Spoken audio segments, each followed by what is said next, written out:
अस्सलाम वालेकुम व्यूअर्स, कैसे हैं आप सब? उम्मीद है ठीक ठाक होंगे।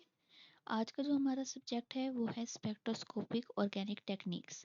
ये ऑर्गेनिक केमिस्ट्री का सब्जेक्ट है। जब आप ऑर्गेनिक्स केमिस्ट्री में स्पेशलाइजेशन करते हैं मास्टर लेवल पे या बीएस लेवल पे, तो उसमें आपको एक सब्जेक्ट पढ़ाया जाता है ऑर्गेनिक केमिस्ट्री का, तो वो है स्पेक्ट्रोस्कोपिक ऑर्गेनिक टेक्निक्स।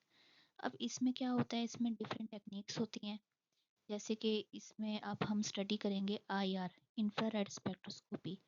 अब ये क्यों यूज़ होती है? ये इसलिए यूज़ होती है कि जब हम एक्सपेरिमेंट करते हैं, हमारा जो अननोन सैंपल या हमें कोई कंपाउंड दिया जाता है जिसका हमें नहीं पता होता कि कौन सा कंपाउंड है, तो उसको हम अंडर आईआर स्टडी करते हैं। जिससे हमें कुछ पीक्स शो होती हैं।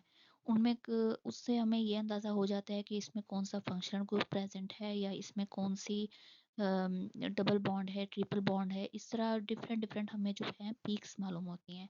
उन पीक्स के ज़रिए हम लोग पता लगाते हैं कि हमारा जो कंपाउंड है वो है कौन सा कंपाउंड है या सैंपल है। इस स्पेक्ट्रम को रीड आउट कैसे करते हैं, इसके लिए कुछ वैल्यूज़ हैं। जैसे कि कार्बन कार्बन स्ट्रेचिंग की है 2950 टू 850 सेंटीमीटर। इसके बाद आ जाती है CH3 bending value methyl group की। ये 1375 पर सेंटीमीटर है। अगर ये सेकेंडरी फॉर्म में होगा तो इसकी वैल्यू होगी 1365 सेंटीमीटर, और अगर ये टर्शरी फॉर्म में होगा तो इसकी वैल्यूज जो है वो होगी 1360 पर सेंटीमीटर। अगर ये सेकेंडरी फॉर्म में होगा तो इसके 10 नंबर कम हो जाएंगे, तो आप उसको लिखेंगे 1365, और अगर टर्शरी फॉर्म में होगा तो उसके 15 पॉइंट्स कम हो जाएंगे, वहाँ पे लिखा जाएगा 1360 पर सेंटीमीटर। इसके बाद आ जाता है CH2। इसकी वैल्यू होगी 1465 पर सेंटीमीटर, और अगर CH2 लॉन्गर चेन है यानी कि 4 दफ़ा आया है या 4 से ज़्यादा दफ़ा आया है, उसको हम लिखेंगे 720 पर सेंटीमीटर। तो हम लोगों ने जो पढ़ना है, हमारे किस तरीके के क्वेश्चन आएंगे, ये हम लोगों से जो पूछे जाएंगे वो इस तरह से स्ट्रक्चर्स पूछे जाएंगे, या इनका नाम लिखा हुआ होगा इस कंपाउंड का, या फिर स्ट्रक्चर लिखा हुआ होगा, तो उसका हमने इस तरीके से आईआर स्पेक्ट्रम लिखना होगा। अब ये एन हेक्सेन है, इसको आप देख सकते हैं, आपको इसमें CH3 ग्रुप नज़र आ रहा है, तो आप लोग लिखेंगे इसके अलावा CH2 आपको 4 से ज़्यादा दफ़ा मिल रहा है, या 4 दफ़ा भी अगर मिल रहा होता तो फिर भी आपने उसकी वैल्यू लॉन्गर चेन वाली लिखनी थी। तो इसमें इसका स्पेक्ट्रम को आप लिखेंगे कैसे? कार्बन कार्बन 2950 टू 2850 पर सेंटीमीटर। ये इसलिए है, ये सिंगल बॉन्ड को शो कर रहा है। अल्केन्स में सिंगल बॉन्डिंग होती है, तो ये आप देख सकते हैं यहाँ पे सिंगल बॉन्डिंग ही हो रही है, तो इसलिए हम इसको इस तरह से लिखेंगे।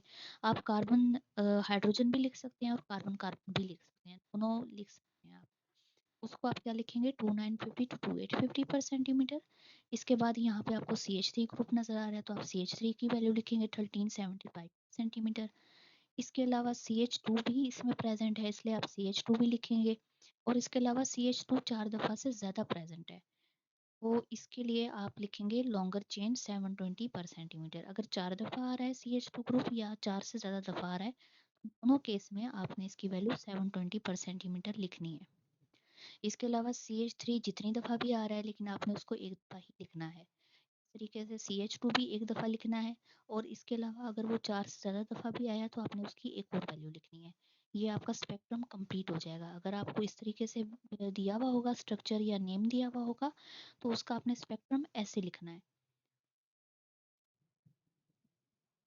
इसके बाद नेक्स्ट हमारा स्पेक्ट्रम है, ये आपको नज़र आ रहा है, इसमें है 2 मिथाइल प्रोपेन है ये। अब इसमें 2 पीक्स ही आपको शो होंगी, एक तो होगी कार्बन कार्बन सिंगल बॉन्ड की, ठीक है, 2950 टू 2850 पर सेंटीमीटर। इसके बाद जो है CH3 की वैल्यू, अब आप देख सकते हैं कि CH3 सेकेंडरी फॉर्म में प्रेजेंट है, तो आपने उसकी 1365 पर सेंटीमीटर ये वाली वैल्यू लिखनी है। 1375 आप कब लिखेंगे? जब नॉर्मल फॉर्म में अवेलेबल होगा। यहाँ पे ये सेकेंडरी फॉर्म में भी प्रेजेंट है, तो आपने इसलिए सेकेंडरी फॉर्म वाली वैल्यू ही लिखनी है। बाद ये आपको एक ग्रुप नज़र आ रहा है, एक आपको कंपाउंड नज़र आ रहा है, ये है टर्शरी ब्यूटाइल। अब इसके अंदर आप देख सकते हैं, सॉरी, ये 2,2 डाइमिथाइल है। इसको आप देख सकते हैं, इसमें जो मिथाइल ग्रुप है ये टर्शरी फॉर्म में है, इसलिए आपने टर्शरी वाली वैल्यू लिखनी है 1360 सेंटीमीटर।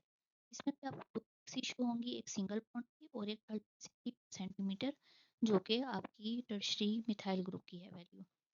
तो ये आपका स्ट्रक्चर कंप्लीट हो जाएगा। इसके बाद आता है मिथाइल साइक्लोहेक्सेन। मिथाइल साइक्लोहेक्सेन है, इसके अंदर ये है, इसके अंदर एक तो आपको कार्बन कार्बन सिंगल बॉन्ड की वैल्यू लिखनी होगी और एक आपको वैल्यू लिखनी होगी मिथाइल ग्रुप की। इसके अलावा इसमें CH बॉन्ड नहीं होगी, ना ही CH2 लॉन्ग होगी।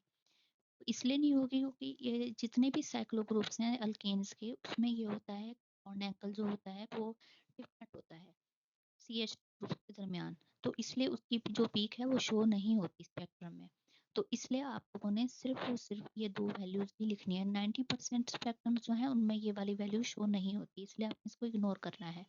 आपने सिर्फ मिथाइल ग्रुप की लिखनी है वैल्यू और इसकी कार्बन कार्बन सिंगल बॉन्ड की वैल्यू लिखनी है। अब अगर आप गौर करें तो मैंने स्टार्ट में दो टर्म्स यूज की हैं।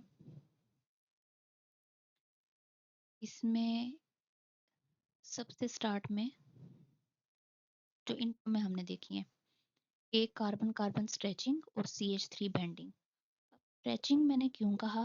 मैंने स्ट्रेचिंग इसलिए कहा, स्ट्रेचिंग वो होती है जो दो एटम दरमियान हो, सिर्फ दो एटम्स के दरमियान हो, लेकिन बेंडिंग दो से ज्यादा एटम के दरमियान होती है।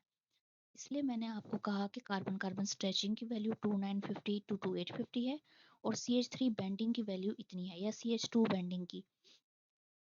ये आप देख सकते हैं कि CH3 के अंदर कार्बन जो है 3 हाइड्रोजन्स के साथ जो है बॉन्ड बना रहा है मिथाइल में, तो इसलिए ये बेंडिंग होगी। और जब ये कार्बन कार्बन है या कार्बन हाइड्रोजन है, तो इसके अंदर क्या है, इसके अंदर ये दो एटम्स ही मौजूद हैं। तो इसलिए जो दो एटम्स के दरमियान होगी उसको हम स्ट्रेचिंग कहेंगे, जो तीन दो से ज़्यादा के दरमियान होगी उसको हम बेंडिंग कहेंगे। और पेपर के अंदर आपको ये लिखने की ज़रूरत बिल्कुल नहीं है, आप बिल्कुल इसी तरह से लिखेंगे जैसे मैंने आपको बताया। इसके अंदर आप सी कार्बन हाइड्रोजन या कार्बन कार्बन लिखेंगे या फिर CH2 इस तरह आप लिखेंगे, लेकिन आपने साथ बेंडिंग और स्ट्रेचिंग की जो है ये बात मेंशन नहीं करनी, क्योंकि ये ज़रूरी नहीं है, ये सिर्फ आपको समझाने के लिए है। आपने इसी तरीके से स्पेक्ट्रम लिखना है और इसको ही आपने इस तरह से फाइंड करना है। इंशाल्लाह जो नेक्स्ट वीडियो होगी उसके अंदर हम अल्कीन्स का स्पेक्ट्रम पढ़ेंगे।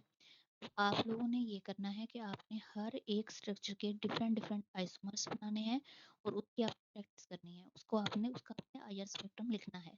इस तरह से ये होता है कि आपको वैल्यूज याद करने की भी ज़रूरत नहीं होती, आपको ऑटोमेटिकली खुद ही वैल्यूज जो हैं याद हो जाएंगी। तो आप एक से ज़्यादा दफ़ा स्पेक्ट्रम लिखेंगे।